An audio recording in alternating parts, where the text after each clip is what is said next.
Hello guys, welcome to Drone Academy. நம்ம இன்னைக்கு இந்த வீடியோ பதிவுல weekly current affairs, that means Sunday current affairs தான் பார்க்க போறோம். ஸோ இம்பார்ட்டன்டான கரண்ட் அஃபேர்ஸ் நான் சொல்றேன், அப்படியே நோட் பண்ணிட்டு வாங்க. எக்ஸ்ட்ரா இன்ஃபர்மேஷன் சொல்லும் போது எழுதிக்கிங்கப்பா.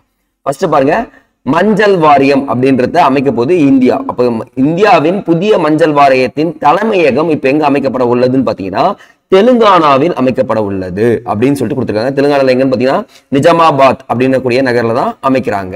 இதனுடைய முதல் தலைவர் அப்படின்னு சொல்லிட்டு பாத்தீங்கன்னா கங்கா ரெட்டி. பாருங்க, தேசிய மஞ்சள் வாரியத்தின் முதல் தலைவர் யாருங்க? கங்கா ரெட்டின்னு சொல்லிட்டு கொடுத்திருக்காங்க. உலகளாவிய மஞ்சள் வர்த்தகத்தில் இந்தியா 62% கொண்டுள்ளது. அப்போ 62% என்ன பாத்தீங்கன்னா வர்த்தகத்துல ஈடுபட்டிருக்கும் அப்படின்றத சொல்றாங்க. சோ மஞ்சள் என்ன சொல்லலாம்னு பாத்தீங்கன்னா தங்க மசாலா என்று அழைக்கலாம் அப்படின்னு கொடுத்திருக்காங்க. சோ எப்பனா மஞ்சள் எல்லாத்துக்குமே பயன்படுத்த குழம்புகளுக்கு அதே மாதிரி தங்க மசாலா என்று அழைக்கலாம் கொடுத்திருக்காங்க.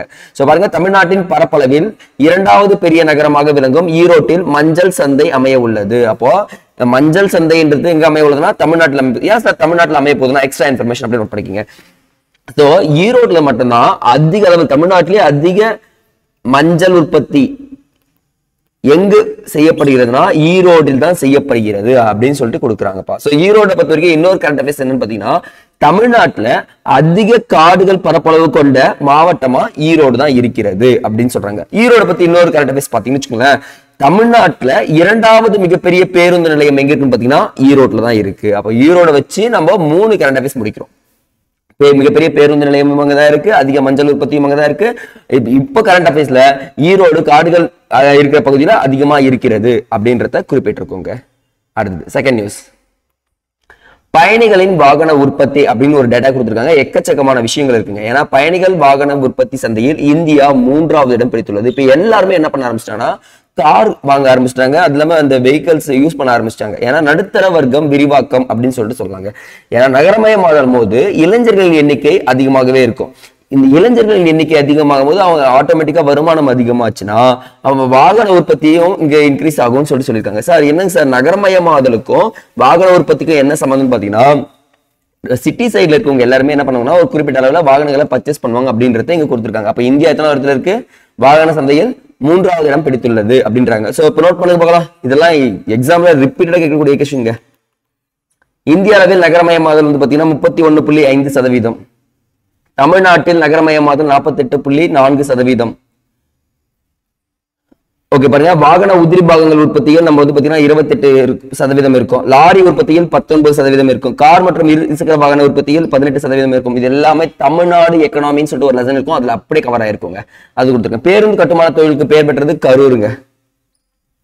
பன்னாட்டு கார் உற்பத்தி ஜாம்பவான் யார் பாத்தீங்கன்னா சென்னை அப்படின்னு கொடுத்துருக்காங்க. சோ பாருங்க, நம்ம வெறும் என்ன சொல்லிருக்கோம் பாத்தீங்கன்னா வாகன உற்பத்தியில இந்தியா 3வது என்ன சொல்லிட்டோம், பட் ஆனா அது ரிலேட்டடா இருக்கிற எல்லா கரண்ட் அஃபேர்ஸும் நான் உங்களுக்கு கொடுத்துட்டேங்க. சோ இது நோட் பண்ணி வைப்பா. அடுத்தது பிரிக்ஸ் அமைப்பின் பங்குதாரர் நாடு அப்படின்னு கொடுத்திருக்காங்க. சோ பாருங்க, பிரிக்ஸ் அமைப்பின் பங்குதாரர் நாடாக இப்ப ரீசெண்டா ஒரு நாடு சேர்ந்திருக்கு, அதுதான் நைஜீரியா.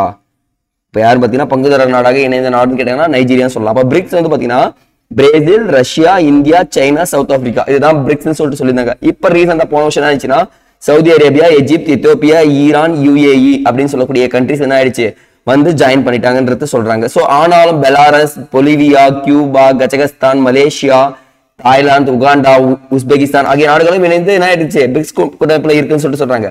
ஆனா 9வது பங்குதாரர் நாடாக இணைந்தது யாருன்னு பாத்தீங்கன்னா நைஜீரியா அப்படின்ற ஒரு நாடு இணைந்திருக்குங்க. இப்போ 2009ஆம் ஆண்டில் 2009ஆம் ஆண்டில் பிரேசில், ரஷ்யா, இந்தியா, சீனா ஆகிய நாடுகள் பிரிக்ஸ் அமைப்பு உருவாக்கப்பட்டதோடு 2010ஆம் ஆண்டில் என்ன ஆயிடுச்சுன்னா சவுத் ஆப்பிரிக்கா தான் ஜாயின் பண்ணிருக்கு. அப்போ 2010 தான் என்ன ஜாயின் பண்ணு சவுத் ஆப்பிரிக்கா ஜாயின் பண்ணு பிரிக்ஸ் கூட்டமைப்பில் இருக்கு. அப்போ கொஸ்டின் கேட்கலாமா, பிரிக்ஸ் கூட்டமைப்பில் இருக்கும் நாடுகள் சொல்லி கேட்டாங்கன்னா இவங்க சொன்னா போதும். 2023ஆம் ஆண்டில் தான் என்ன ஆயிடுச்சுன்னா மீதி எல்லா நாடுகளும் இங்க ஜாயின் பண்றது சொல்லியிருக்காங்க. சோ இது நோட் பண்ணி வைங்கப்பா. அடுத்தது மாநில சின்னம் அப்படின்னு கொடுத்திருக்காங்க. திரிபுரா மாநிலம் தனக்கான புதிய மாநில சின்னத்தை உருவாக்கி உள்ளது. அந்த மாநில சின்னம் கொடுத்துருக்க பாருங்க, இதுதாங்க. சோ திரிபுரா மாநிலம் உருவாக்குறது பெரிய விஷயம் கிடையாது. அப்ப நம்ம தமிழ்நாட்டை பத்தி நம்ம தெரிஞ்சுக்கணும்ல, அதை பத்தி பார்க்கலாம். திரிபுராவுடைய தலைநகரம் அகர்தலா. மாநிலம் உருவாக்கப்பட்ட நாள் வந்து பாத்தீங்கன்னா 1972. சோ அப்படியே பாருங்க, தமிழ்நாடுக்கு வாங்க. சோ இது எல்லாமே இம்பார்ட்டன்ட். தமிழ்நாடு உருவாக்கப்பட்ட அந்த சின்னம் உருவாக்கப்பட்ட ஆண்டு 1949. தமிழ்நாடு சின்னம் உருவாக்கப்பட்டது. உருவாக்கியவர் யாருன்னா கிருஷ்ணா ராவ் அப்படின்றவர் தான் உருவாக்கி இருக்காருங்க. இது ஒரு இம்பார்ட்டன்ட். யாருங்க? கிருஷ்ணா ராவ்.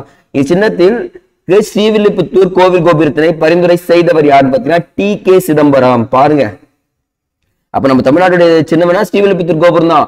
அதை பரிந்துரை செய்தவர் யாருன்னு பாத்தீங்கன்னா டி.கே. சிதம்பரம். அதை உருவாக்கியவர் யாருன்னா கிருஷ்ணராவ் அப்படின்னு சொல்லிட்டு சொல்றாங்க. அப்ப தமிழ்நாடு சின்னம் எடுத்தனால இது ஃபுல்லா டீட்டெயிலா பார்க்கணும்.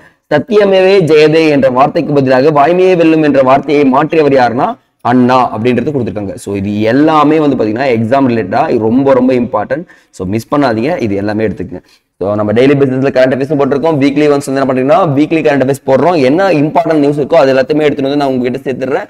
நீங்க டெய்லி பேசிஸ்ல படிச்சுட்டு இருங்க. ஒரு கமிட்மெண்ட் வச்சுக்கோங்க. கரண்ட் அஃபேர்ஸ்ன்றது ஜஸ்ட் கேட்டாலே போதும், அட்டன் பண்ணி முடிச்சிடலாங்க. ஸோ இத்துடன் முடிக்கிறேன். நன்றி.